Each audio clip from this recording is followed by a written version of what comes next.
আমাদের বাঙালি পরপর কতজন মারা গেছে, সেদিনও 2 জন বাঙালিকে নির্মমভাবে হত্যা করেছে। আমরা এর প্রতিবাদ জানাই যে তারা সেখানে গেছে, হ্যাঁ, জীবন জীবিকার জন্য গেছে, কিন্তু তাদেরকে এইভাবে বেঘরে হত্যা করা কেন হবে? তারা তো কোনো অপরাধ করেনি। ছোট বাচ্চা ছেলেদেরটা পর্যন্ত তাদের হাতে রেহাই পায় না। একজন মানে একেবারে মাজুক ব্যক্তি, যে মানে হাঁটতে চলতে পারে না, সে প্রেসিডেন্টকে কি বলেছে সেই জন্য তার ঘরে ঢুকে তাকে গুলি করে মেরে এসেছে। একটা বাচ্চা ছেলে মার কাছে বাড়ির মধ্যে ঢুকে সে বাচ্চাকে গুলি করে মেরেছে। কি জবাব দেবে আমাদের যারা এখন মানবাধিকারের মানে গীত গায় এবং বাংলাদেশে মানবাধিকার খুঁজে বেড়ায়, তারা এর কি জবাব দেবে? আমি সে জবাব চাই। আমি সেই জবাব চাই সেই মানবাধিকার সংস্থা, জাস্টিস ডিপার্টমেন্ট বা যারা আমাদের স্যাংশন দেয়, যারা আমাদের উপরে খবরদারি করে, তাদের কাছে আমার জবাব চাই আমি, যে আমার বাঙালি কেন মারা যাবে?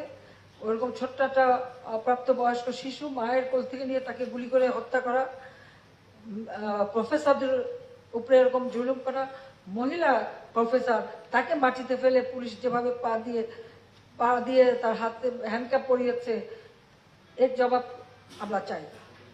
এটা তো সম্পূর্ণ মানবাধিকার লঙ্ঘন করা। যাক, আমি আর বেশি কথা বলতে চাই না। প্রচন্ড গরম, আমি জানি এই গরমে মানুষ অতিষ্ঠ। আমি সবাইকে, দেশবাসীকে এটুকু বলবো যে সবাইকে একটু সাবধানে থাকতে হবে। জীবন জীবিকা তো চলবে, এটা তো থেমে থাকবে না।